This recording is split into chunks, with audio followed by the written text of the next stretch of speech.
Et tout de suite un flash info. On nous annonce que le Red Bull, le vrai cette fois, débarque en France. Interdite en France depuis 1996, la boisson à la taurine arrive aujourd'hui dans nos rayons dans sa version originale. Le ministère de la Santé maintient ses réserves. Cette fois, c'est pour de bon. Après des années de résistance, la France ouvre ses portes au Red Bull, la boisson énergisante à la caféine et à la taurine, appréciée des clubbers mais beaucoup moins par les autorités sanitaires françaises.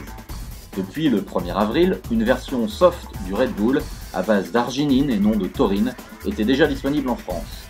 À partir d'aujourd'hui mardi, c'est la version originale qui la remplace dans les supermarchés, supérettes, stations-service, bars et boîtes de nuit.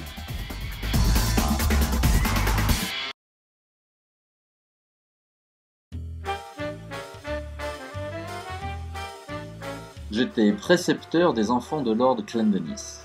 Un filon, comme on disait alors. Pas grand chose à faire.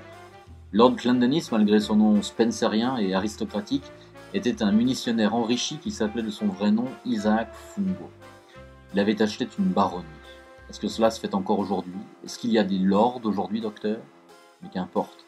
Je suis hors d'état de percevoir la réponse du docteur si je suis fou. Et si je ne suis pas fou, où en étais-je? Ah oui, Radbot et Charles. C'étaient mes deux élèves. Mon travail consistait à surveiller leur sport et leur jeu et à leur inculquer quelques vagues connaissances. Radbot avait à peu près 14 ans et Charles 10 ans et demi. 10 ans et demi ou 11 ans? Peut-être un peu plus, je ne sais plus.